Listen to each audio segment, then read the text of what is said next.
ဇလန်းလေးကပါရီမျိုးရဲ့ညနေချိန်တစ်ခုမှာတက်ကသူ့အလုပ်ရှင်ဖိလစ်ကိုကားမောင်းလိုက်ပို့နေတဲ့အချိန်မှာစတင်ထားပါတယ်ကားပိတ်နေတာကြာလာတော့ဒက်ကစိတ်မရှိတော့ပဲလီဘာကိုတားနှင်းလိုက်ပြီးအခြားကားတွေကိုမျက်စိနှောက်အောင်လှုပ်ခါရန်စီကန်းတွေကိုချိုးဖောက်ပါတော့တယ်ဒီလိုနဲ့ရဲတွေကသူ့ကားကိုလိုက်ဖမ်းဖို့ကြိုးစားလာပါတယ်ဒက်ကရဲတွေမမိအောင်မောင်းပြမယ်ယူရို100ချင်းလောင်းမလားလို့ဖိလစ်ကိုစိန်ခေါ်ပြီးလောင်းစားတစ်ခုလုပ်ခဲ့ကြပါတယ်ဒရာအောက်ကိုဖြတ်မောင်းတဲ့အချိန်ရဲတွေကနှစ်ဖက်ဝိုင်းညှက်ပိတ်ပြီးသူတို့ကိုဖမ်းလိုက်ပါတယ်ဒါပေမဲ့ဒက်ကအေးဆေးပါပဲသူတို့ကိုအဲ့ဒီရဲကားတွေကဆေးရုံလိုက်ပို့ပေးလိုက်မယ်လို့ယူရို100ချင်းထပ်ပြန်လောင်းမလားဆိုပြီးလောင်းကြပြန်ပါတယ်ရဲတွေကကားပေါ်ကနေဆင်းခိုင်းတဲ့အခါဒက်က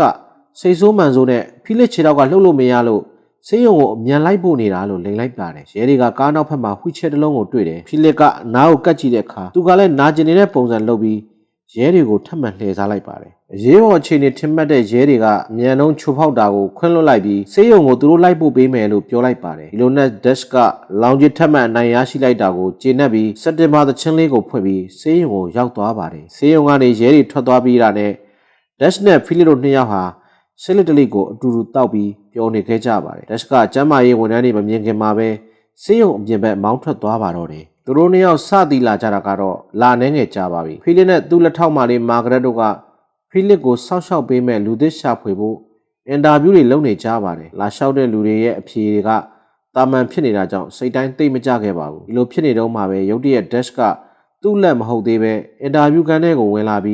းသူ့ကိုအလုံးမခန့်ဘူးဆိုတဲ့စာရွက်ကိုလက်မှတ်ထိုးပေးဖို့ပြောပါတယ်ဒါမှသူကအလုံးလက်မှတ်ထောက်ပံ့ခြင်းရမှာမို့လို့ဖြစ်ပါတယ်ဒက်ပုံစံကအတော်လေးရိုင်းပြပြီး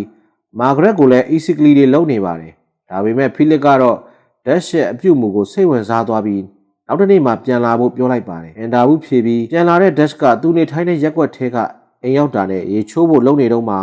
သူ့ရဲ့ညီကိုမောင်နှမငယ်လေးတွေကအိမ်ထဲမှာ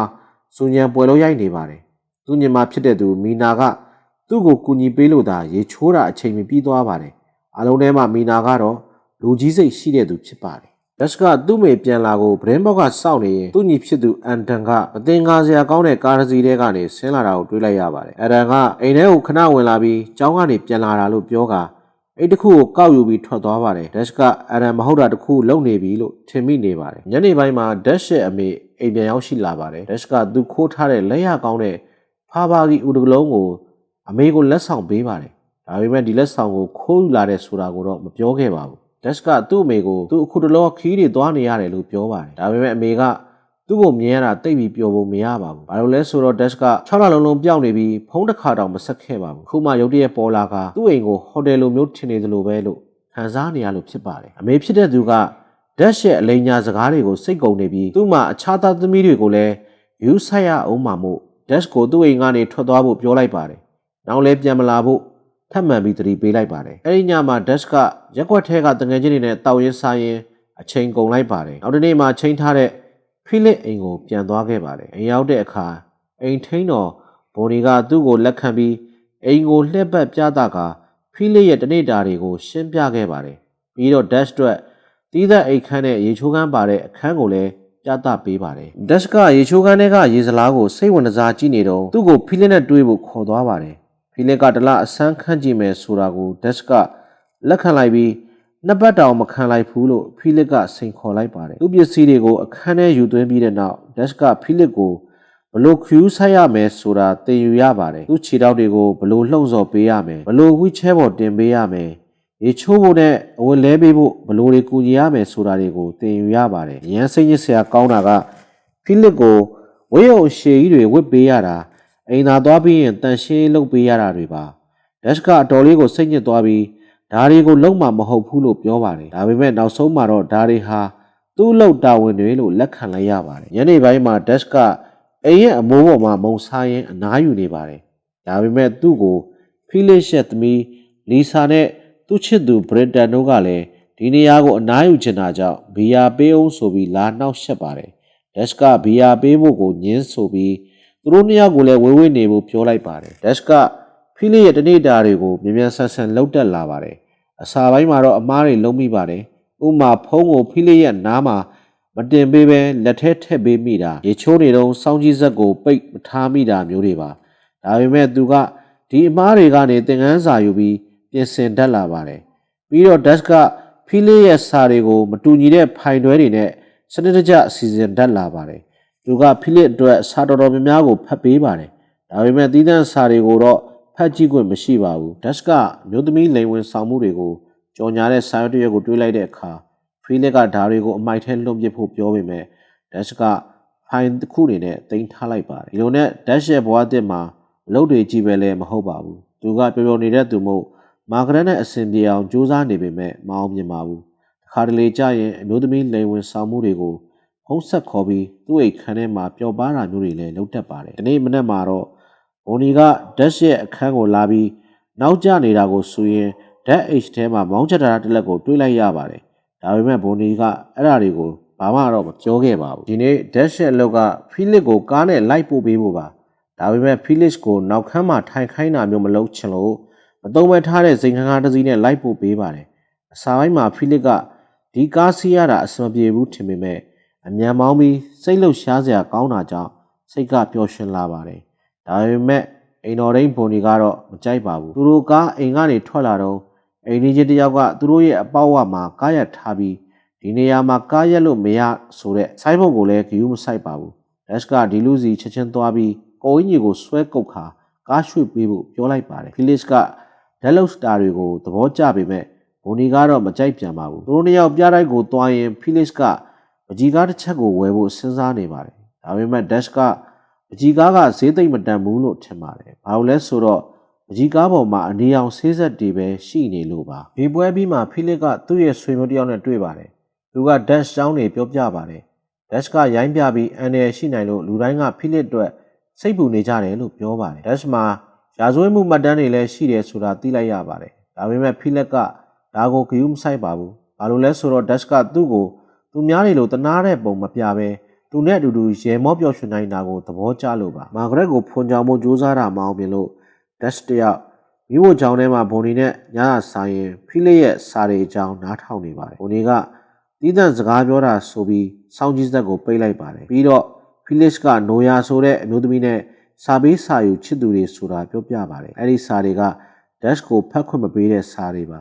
ဒါပေမဲ့ဖီလစ်ကနိုယာကိုတစ်ခါမှတွေ့ဘူးခြင်းမရှိပါဘူးသူတို့ရဲ့ဆက်ဆံရေးကစာရေးတဲ့အဆင့်ပဲရှိပါတယ်ဖီလစ်ရဲ့အခြေချောင်းပြောရင်ဒက်စ်ကအင်္ဂါဥယျာဉ်မှုကသူ့ကိုအမြဲစောင့်ကြည့်နေတာကိုဘွန်နီကိုပေါ်တင်ပြောပြီးအိယာဝင်သွားပါတယ်အိယာထဲမှာအိပ်ဖို့ကြိုးစားနေတော့စောင်းကြီးဇက်ကနေထူးဆန်းတဲ့အတန်တွေကြားလိုက်ရပါတယ်ဖီလစ်ကအသက်ရှူရတာခက်နေပါတယ်ဒက်စ်ကမသိချင်အောင်ဆောင်ဖို့ကြိုးစားပေမဲ့မရပါဘူးခန်းထဲသွားပြီးဖီလစ်ကိုစိတ်သက်သာရစေဖို့စကားတွေနဲ့အားပေးပါတယ်ပြီးတော့မျက်နှာကိုအဝတ်ဆိုလေးနဲ့တုပ်ပေးပါတယ်ဖီလစ်ကအိပ်ပျော်သွားပေမဲ့ခဏအကြာမှာပဲပြန်နိုးလာပြီးလေကောင်းလေသန့်ရှူကျင်တယ်လို့ပြောပါတယ်ဒါကြောင့်ဒက်စ်ကဖီလစ်ကိုဝှီချဲပေါ်တင်လိုက်ပြီးဆောင်းချုံပေးကမြေကမ်းဆက်ကိုလမ်းလျှောက်ထွက်သွားခဲ့ပါတယ်ဒါပေမဲ့ဖီလစ်အတွက်ပါရီမြို့ရဲ့ညဘက်ကိုပြန်မြင်ရတဲ့ပထမအဦးဆုံးအချိန်မှာသွားရင်းနဲ့ဖီလစ်ကပိုပြီးစိတ်သက်သာရလာပါတယ်သူကဒက်စ်ကိုဆေးတွေကသူ့ကိုဒီထက်ပိုပြီးမကူညီနိုင်ပါဘူးတခါတလေမှနာကျင်မှုကိုခံစားရတယ်ဆိုတာကိုပြောပြခဲ့ပါတယ်သူတို့လမ်းလျှောက်နေတော့မိန်းကလေးတချို့ဖြတ်သွားတာကိုတွေးလိုက်တဲ့အခါဖီလစ်ကသူ့ယောဂါကြောင့်မိန်းကလေးတစ်ယောက်ကိုစိတ်ကျေနပ်မှုပေးစွမ်းနိုင်မှမရှိတော့ဘူးလို့ဝန်ခံပါတယ်။ပြန်လာရင်းနဲ့ဝေနာကနာကျင်တဲ့အခါဒက်စ်ကသူ့ရဲ့ဆေးလိပ်ကိုဖီလစ်ကိုပေးလိုက်ပါတယ်။ဖီလစ်ကအစာပိုင်းမှာပိုဆိုးအောင်လုပ်နေတယ်လို့တန်တရားဝင်ပေမဲ့နောက်ပိုင်းမှာဆေးလိပ်တောက်ရင်သဘောကျသွားပါတယ်။ဒါပြီးမှနှစ်ယောက်သားစားတောက်ဆိုင်ကိုသွားပါတယ်။အဲဒီမှာစားတောက်ပြီးရေမောပျော်ရွှင်နေကြရင်ဖီလစ်ကသူ့ရဲ့ဘဝစကြောင်းကိုပိုပြီးပြောပြဖို့ဆုံးဖြတ်လိုက်ပါတယ်။ဖီလစ်ကသူ့ဇနီးနဲ့တွေ့ဆုံခဲ့တာကျောင်းသားဘဝတုန်းကပါသူတို့လက်ထပ်ပြီးတဲ့နောက်သူဇနီးကိုဝင်ပြတ်ကြတာ9ချိန်ရှိပြီးနောက်ဆုံးမှာတော့ကုသလို့မရတဲ့ယောဂတစ်ခုကိုခံစားရပါတယ်အဲဒီချိန်မှာသူတို့ကလီဆာကိုဝင်စားလိုက်ကြပါတယ်ဖီလစ်ကအမြန်နှုံးနဲ့ကစားတဲ့ပွဲတွေအားကစားတွေကိုအမြဲကြိုက်နှစ်သက်ပါတယ်ပါရာဂိုက်တာတယောက်ကသူ့ကိုပစ္စည်းတွေပေးခဲ့ပါတယ်ဖီလစ်ကပါရာဂိုက်တာစီးနေတော့မိုးလေဝသမကောင်းတာကြောင့်မတော်တဆထိခိုက်ပြီးကြောရိုးကျိုးသွားခဲ့ပါတယ်ဒါပေမဲ့အမှန်တကယ်ဒုက္ခကဗီတက်ကလထိုင်မဟုတ်ဘဲသူဇနီးမရှိတော့တဲ့ဘဝပါလို့သူကယုံကြည်နေပါတယ်သူတို့နှစ်ယောက်ရေမောပျော်ရွှင်နေတော့ဖီလစ်ကဒီနေ့ကိုသတိရပြီးဒက်ရှ်ရဲ့တလတာဆန်းသက်ခံထားတဲ့ချိန်ကာလပြီးဆုံးသွားပြီဆိုတာသတိထားမိပါတယ်ဒါကြောင့်ဒက်ရှ်ကိုတရားဝင်အလုပ်ခန့်လိုက်ပါတယ်ဒါပေမဲ့ဒက်ရှ်ကသူခိုးထားတဲ့ဖာဘာဂီဥကိုပြန်ယူလာဖို့တော့လိုပါတယ်အဲဒီဥကဖီလစ်ရဲ့ဇနီးကပေးထားတဲ့လက်ဆောင်ဖြစ်ပြီးသူတို့အတူနေခဲ့တဲ့နှစ်တိုင်းသူမကသူ့ကို ဒီလိုဥတလုံးပေးနေကြပါဖိလစ်မှာအတိအကျ25လုံးရှိပါတယ်ဒါကသူတို့အတူနေခဲ့ကြတဲ့နှစ်ပေါင်းအရေအတွက်ပါပဲနောက်တစ်နေ့မှာဒက်စ်ကသူ့ညီမမီနာကျောင်းကနေပြန်လာတော့စကားပြောဖို့သွားပါတယ်မီနာကသူ့မေးတာတွေကိုမဖြေပဲဖာဘာဂီဥရှာဖို့ကိုပဲပြောနေတဲ့ဒက်စ်ကိုစိတ်တူနေပါတယ်ပြီးတော့သူတို့အိမ်ကိုရဲတွေကဖုန်းခဏခဏဆက်နေတဲ့ဆိုတာကိုလည်းပြောပြပါတယ်ပြန်မှာဒက်စ်ကသူ့ညီအန်တာကိုသွားတွေ့ပါတယ်အန်တာကမွေးရစေ30ကတန်နဲ့အဖမ်းခံရတဲ့ဆိုတာကိုဝန်ခံပါတယ်ဒက်စ်ကနေလေစာစားဖို့ခေါ်ပေမဲ့အန်တာကညင်ပြီးအရင်ကတန်တရားဖြစ်เสียကားတယ်ပြန်တက်သွားပါတယ်နောက်ပိုင်းမှာဒက်စ်ကဖိလစ်ကနိုယာအတွက်စာရေးထားတာကိုမာဂရက်ကစာရိုက်နေတော့နားထောင်ဝင်ရလာပါတယ်ဒက်စ်ကဖိလစ်ရေးထားတဲ့စာကိုပြင်းစရာကောင်းတယ်လို့ထင်ပါတယ်စာတွေကိုပုံမှန်လင်းလင်းရေးသင့်တယ်လို့ပြောပါတယ်စာအပြန်လန်ပို့ပြတာ6လရှိပြီးဓာတ်ပုံတစ်ပုံတောင်မဖလှယ်ရသေးတာကိုကြားတော့ဒက်စ်ကအားအသင့်သွားပါတယ်စာတစ်စောင်ထဲမှာနိုယာရဲ့ဖုန်းနံပါတ်ကိုတွေ့တော့ဒက်စ်ကချက်ချင်းပဲဖုန်းဆက်လိုက်ပါတယ်ဒါကြောင့်ဖိလစ်ကအဆင့်တက်ပြီးနိုယာနဲ့ဖုန်းပြောဖြစ်သွားပါတယ်ဒါကသူတို့ရဲ့ပထမအဆုံးစကားပြောဖြစ်တာပါသူတို့နှစ်ယောက်ရန်ကိုလေပေးဖြောင်းသွားတာကြောင့်ဖိလစ်ကအခုဆိုနိုယာနဲ့ဖုန်းအမြဲတမ်းပြောနေပါတော့တယ်။အော်ပရာပွဲသွားကြည့်တဲ့အချိန်မှာတောင်ဖိလစ်ကနိုယာနဲ့ပဲဖုန်းပြောနေတာပါ။အော်ပရာပွဲမှာဒက်စ်ကဝက်စားစီရင်မှုတွေကိုရေမောပြီးပြောင်းလောင်နေပါတယ်။နောက်တစ်နေ့မှာဒက်စ်ကဖိလစ်ကိုနိုယာနဲ့ဓာတ်ပုံဖလှယ်ဖို့စီယုံပါတယ်။ဒါနဲ့ဖိလစ်ကဝီချဲပေါ်မှာရိုက်ထားတဲ့ဓာတ်ပုံတစ်ပုံကိုရွေးချယ်လိုက်ပါတယ်။ဒက်စ်ကပကြီးဆွဲနေတော့လီဆာကသူ့ခန်းထဲကိုဆေးလိပ်တောင်းဖို့ဝင်လာပါတယ်။သူ့ကိုနုပညာရှင်သမားကြီးပါလားဆိုပြီးပြောင်းလောင်ပါတယ်။ဒါကိုဒက်စ်ကစိတ်တို့သွားပြီးလီဆာကိုခန်းထဲကထွက်သွားဖို့ပြောပါတယ်ပြီးတော့ဖိလစ်စီကိုသွားပါတယ်ဖိလစ်ကဘိုနီကိုသူ့ရဲ့ဓာတ်ပုံကိုပြောင်းဖို့ပြောနေပါတယ်သူကဝစ်ချဲမလို့တဲ့အချိန်ကဓာတ်ပုံကိုရွေးဖို့ပြောပါတယ်ဘိုနီကဓာတ်ပုံကိုဖိုင်ထဲမှာဝတ်ထားလိုက်ပါတယ်ဒီအချိန်မှာဒက်စ်ကဝင်လာပြီးလီဆာအကြောင်းကိုတိုင်ပြောပါတယ်ဖိလစ်ကိုလည်းလီဆာကိုဆုံးမပေးဖို့ပြောပါတယ်ဘိုနီကဒါကိုတော့သဘောတူပါတယ်ဖိလစ်ကလီဆာကိုဆုံးမဖို့ထက်ဒက်စ်ကပကြီးဆွဲနေတယ်လို့ပြောတာကိုပုံမပြီးအံ့အားသင့်သွားပါတယ်နေတွေကတရက်ပြီးတော့တရက်ကုံဆုံးသွားခဲ့ပါတယ်ဖိလစ်နဲ့ဒက်စ်တို့မိတ်ဆွေဖြစ်မှုကလည်းပုံမပြီးခိုင်မာလာပါတယ်ဒက်စ်ကဖိလစ်ကိုနင်းထဲမှာကစားရင်ခေါ်သွားပါတယ်ပြေးဖို့အပြင်ထွက်တဲ့အခါလဲဖိလစ်ကိုခေါ်သွားပါတယ်ဖိလစ်ကလည်းဒက်စ်တို့အကောင်းစားဝတ်စုံတွေဝယ်ပေးပါတယ်ပြီးတော့ဒက်စ်ကိုစောင်းကြီးဆက်ကနေနားထောင်ခိုင်းပြီးဖိလစ်ကသူ့သမီးကိုစူပါတယ်ဒက်စ်ကသူ့ရဲ့ပထမအဆုံးပကြီးကားပြီးသွားတဲ့အခါမာဂရက်ကိုပြရင်အလင်းငိုက်မှာနမ်းဖို့ကြိုးစားတော့မာဂရက်ရဲ့လက်နဲ့ပုတ်ချတာကိုခံလိုက်ရပါတယ်ဒါပေမဲ့ဖိလစ်ကတော့ပကြီးကားကိုသဘောကျပြီးရောင်းဖို့ကြိုးစားမယ်လို့ဂရီပေးခဲ့ပါတယ်သူတို့နှစ်ယောက်ကတယောက်နဲ့တယောက်ရန်ကိုပျော်ရွှင်နေကြပါတယ်ပုံမြန်တဲ့ကားတစ်စီးဝယ်တာဆေးလိပ်မျှဝေတာအပြုံးမဲဝန်ဆောင်မှုတွေကိုအတူငားတာမျိုးတွေနဲ့ပျော်ရွှင်နေကြပါတယ်ဖိလစ်ရဲ့မွေးနေ့ရောက်တဲ့အခါသူကတိတ်ပြီးစိတ်လှုပ်ရှားမနေပါဘူးနှစ်တိုင်းသူ့ကိုမွေးနေ့ပွဲလုပ်မယ်ဆိုတာအံ့အားသင့်ဟန်လုပ်ပြီးသူ့ဆွေမျိုးတွေနဲ့တွေ့ရပါတယ်ဒီဆွေမျိုးတွေကသူ့ကိုသူအသက်ရှင်နေသေးလားဆိုတာသိရအောင်အဲ့ဒီနေ့မှာပဲလာကြပါတယ်ဖိလစ်ကဒါတွေကအတော်ပြင်းစရာကောင်းတယ်လို့ပြောပါတယ်သူနဲ့ဧည့်သည်တွေကဂီတဖျော်ဖြေပွဲကိုပျော်ရွှင်နေတော့ဒက်စ်ကလီဆာကိုရှာနေပါတယ်လီဆာကသူ့ချစ်သူဘရဒန်နဲ့ပြတ်သွားလို့စိတ်ညစ်ပြီးဘိုနီစီကဆေးတွေကိ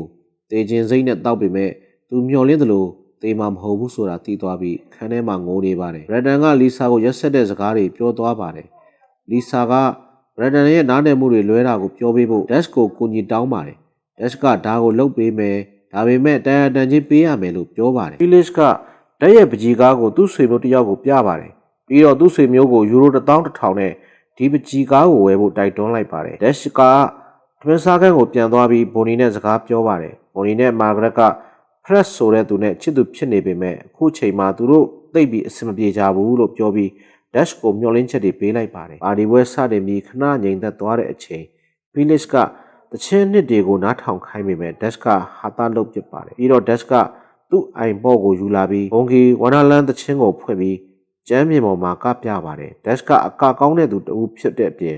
ပါတီပွဲကသူတွေကိုသူနဲ့အတူကားဖို့စီရင်လိုက်ပါတယ်ဖိလစ်ကဒါကိုကြည်ရင်ပြန်ကိုပျော်ရွှင်နေပါတယ်ဖိလစ်ကိုအိပ်ရတဲ့ထဲပေးရင်ဒက်စ်ကနိုယာရဲ့နောက်ဆုံးစာကိုဖွင့်ဖတ်လိုက်ပါတယ်နိုယာကသူ့ရဲ့ဓာတ်ပုံကိုပို့ထားပြီးအတော်ကလေးလှတာတွေ့ရပါတယ်ပြီးတော့သူမကလာမဲ့အပတ်ပါရီမှာသူတို့တွေ့ကြမယ်လို့ပြောပါတယ်တွေ့ဆုံမဲ့နေ့ရောက်တဲ့အခါဘိုနီနဲ့ဒက်စ်တိုကဖိလစ်အတွက်ကိုအကောင်းဆုံးဝတ်စုံတွေစုံစမ်းကြပါတယ်ဘိုနီကဖိလစ်ကိုတွေ့မဲ့နေရာကိုပို့ပေးမှာမို့ဒက်စ်ကသူ့ရဲ့အားလိုက်ရက်မှာဘရက်တန်ကိုသွားတွေ့ပါတယ်လီဆာစီသွားပြီးတောင်းပန်ဖို့နဲ့လီဆာကြိုက်တဲ့ လာချမ်းမုံတွေယူလာပေးဖို့ချိန်ချောက်ထားလိုက်ပါတယ်ပြီးတော့ဗရတန်ရဲ့သပင်ပုံစံကိုလည်းပြင်ပေးဖို့ပြောပါတယ်ခါတလေဒက်ကသူ့မိအလောက်ကအပြန်ကိုခတ်ဝေးဝေးကနေပဲငဲကြည့်နေတတ်ပါတယ်စားတောက်ဆိုင်မှာတော့ဘိုနီနဲ့ဖီလစ်တို့ကနိုယာကိုစောင့်နေကြပါတယ်တနားရီလောက်စောင့်ပြီးတဲ့နောက်ဖီလစ်ကစိတ်ပြတ်သွားပြီးဒက်ကိုဖုံးဆက်ပြီးသူ့ကိုလာခေါ်ဖို့ပြောပါတယ်ပြီးတော့နိုယာရောက်လာနေတာကိုမသိပဲစားတောက်ဆိုင်ကနေထွက်သွားမိခဲ့ပါတယ်အဲဒီညမှာဖီလစ်ကဒက်ကိုသူ့ရဲ့တီးတန့်လေရင်ပါခေါ်သွားပြီးမကြီးကားရောင်းရတဲ့ပတ်စံကိုပေးလိုက်ပါတယ်ဒက်ရန်ကိုပျော်သွားတာပေါ့နောက်တစ်နေ့မနက်မှာသူတို့ကကျေးလက်ဒေသကိုရောက်သွားပါတယ်ဖီလစ်ကပါရာခိုင်ဒါစီးဖို့ဆုံးဖြတ်လိုက်ပြီးဒက်ကိုပါခေါ်သွားလိုက်ပါတယ်စာပိုင်းမှာဒက်ကဒါကိုလုံးဝမလွတ်ချင်ပဲရန်ကိုကြောက်နေခဲ့ပါတယ်နောက်ပိုင်းမှာဒီအတွေ့အကြုံကိုရန်ကိုကြိုက်သွားခဲ့တာပေါ့သူတို့အိမ်ပြန်ရောက်တဲ့အခါဒက်ရဲ့ညီအန်ဒါကစောင့်နေခဲ့ပါတယ်ဒက်ကအန်ဒါရဲ့မျက်နှာပေါ်ကဒဏ်ရာတန်ချက်တွေတွေ့တဲ့အခါစူပါတယ်အန်ဒါကသူအဲ့ဒါဘာဖြစ်နေတာလဲဆိုတာကိုဒက်ကိုမပြောပြခဲ့ပါဘူးဒက်ကအန်ဒါကိုသူ့ရဲ့အခန်းထဲမှာစောင့်ခိုင်းပြီးညီမဖြစ်သူမီနာစီကိုဖုံးဆက်ခါစိတ်မပူဖို့ပြောပါတယ်ပြီးတော့ဖီလစ်ကိုအိပ်ရတဲ့ပို့ပေးဖို့သွားခဲ့ပါတော့ဒါပေမဲ့ဖီလစ်ကမိတ်ချင်သေးပါဘူးဒက်ကိုပကြီးကားတစ်ချက်ကိုကြည့်ခိုင်းရင်သူ့မိသားစုအကြောင်းမေးပါတယ်ဒက်ကတိတ်မပြောချင်ပေမဲ့နောက်ဆုံးမှာတော့ပြောဖြစ်သွားပါတယ်အရန်ကတကယ်တော့ဒက်ရဲ့ညီရင်မဟုတ်ပါဘူးမိဘတွေကလည်းဒက်ရဲ့မိဘတွေမဟုတ်ကြပါဘူးသူတို့ကသူတို့ရဲ့ဒေါ်တဲ့ဦးလေးပါဒက်ကိုစီနီကောနိုင်ငံကနေရှစ်နှစ်သားတုန်းကသူတို့ကခေါ်လာခဲ့ကြတာပါဘာလို့လဲဆိုတော့သူတို့ကကလေးမရနိုင်လို့ပါနာမည်ရင်းကတော့ IDEX လို့ခေါ်ပြီးအဲ့ဒီကနေ dash ဖြစ်လာတာပါနောက်ဆုံးမှာတော့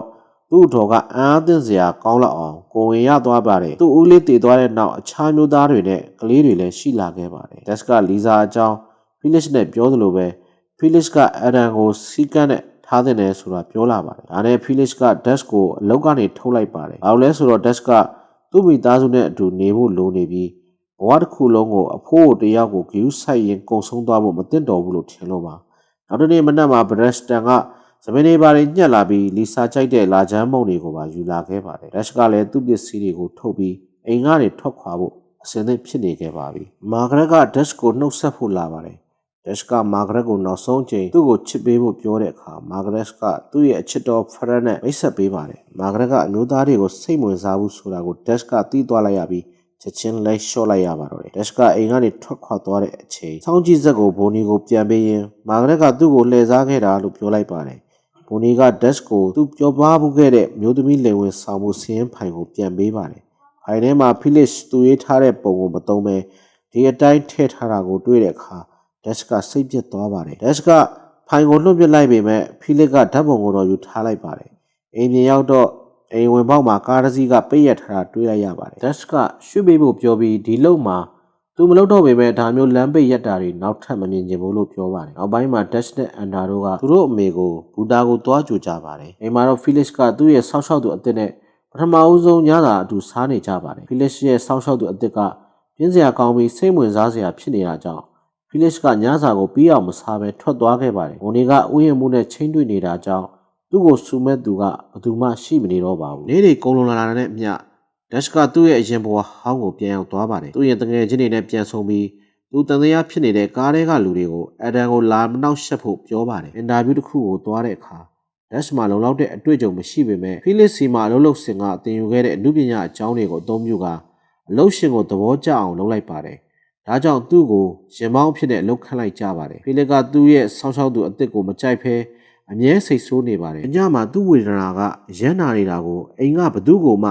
တိုင်ကိုမပေးတာကြောင့်ဘိုနီကဒက်ကိုဖုံးဆက်ပြီးချက်ချင်းလာဖို့ပြောပါတယ်။ဒါကြောင့်သူတို့ကဇလန်းအဆမှာဖြစ်ခဲ့တဲ့အတိုင်းရဲတွေကသူတို့ကိုအရင်ဖမ်းလိုက်ပြီးနောက်ပိုင်းမှာဆေးရုံကိုလိုက်ဖို့ပေးတဲ့အခြေအနေမှာရောက်နေကြတာပါ။ဒီလိုစွန့်စားမှုလေးအပြီးမှာဒက်ကဖီလစ်ကိုကမ်းခြေကိုခေါ်သွားပါတယ်။ပင်လယ်ကိုမြင်ရတာဟာစိတ်ကိုတည်ငြိမ်ပြီးအေးချမ်းစေခဲ့ပါတယ်။နောက်ပိုင်းမှာဒက်ကဖီလစ်ရဲ့ရှင်နေတဲ့မုတ်စိတ်တွေကိုညှက်ပေးပြီးနေလေစာစားဖို့စားတော့ဆိုင်ကိုခေါ်သွားခဲ့ပါတယ်။ဒါပေမဲ့ဒက်ကဆိုင်မှာအကြာကြီးထိုင်မနေတော့ပါဘူး။အဲလိုလဲဆိုတော့ဒီနေ့မှာအထူးပွေရမီတယောက်ကဖီလစ်ကိုလိုက်ပြီးအဖော်ပြူပေးမှာမို့လို့ပဲဖြစ်ပါတယ်။ဒက်ကဖီလစ်ကိုကံကောင်းမှုဆူတောင်းပေးပြီးသူထားတဲ့ဖာဘာဂီဥကိုလည်းပြန်ပေးလိုက်ပါတယ်။ဒက်ထရက်သွားတဲ့အခါတယောက်တည်းဖြစ်မှာကိုဖီလစ်ကစိုးရိမ်နေခဲ့ပါတယ်။ဒါပေမဲ့ခဏကြာတော့သူနဲ့တွေ့ဆုံမဲ့သူကနိုယာဖြစ်နေတာကိုတွေ့လိုက်ရပါတယ်။နိုယာကဖီလစ်ကိုတွေ့ရပြီးအယမ်းပျော်သွားတာမို့ဗီတက်ကလထိုင်ကိုလည်းလုံးဝဂရုမစိုက်ခဲ့ပါဘူး။ဖီလစ်ရဲ့အားနည်းချက်ကိုလက်ခံချစ်ပေးနိုင်မဲ့သူကိုရှာတွေ့သွားခဲ့ပါပြီ ဒီလိုနဲ့ဇလန်လေးက happy ending အနေနဲ့ဆုံးသက်ထားပါတယ်။လက်တွေ့အပြင်ဘဝမှာလည်းဖိလစ်ဆိုသူကမော်ရိုကိုနိုင်ငံမှာနေထိုင်ပါတယ်။သူကအိမ်အောင်ကြပြီးသမီး2ယောက်ရှိပါတယ်။ဓာတ်ဆိုသူကတော့သူ့ကိုယ်ပိုင်လုပ်ငန်းရှိပြီးအိမ်အောင်ကြကကလေး3ယောက်ရှိတဲ့သူဖြစ်ပါတယ်။ကျွန်တော်တင်ဆက်ပေးတဲ့အကြောင်းအရာနဲ့ပတ်သက်ပြီးတော့နှစ်သက်သဘောကျတယ်ဆိုရင် like and subscribe လေးနဲ့ချီးမြှင့်ပေးဖို့အတွက်တောင်းဆိုလိုက်ပါရစေ။မင်္ဂလာရှိသောနေ့ကလေးဖြစ်ပါစေ။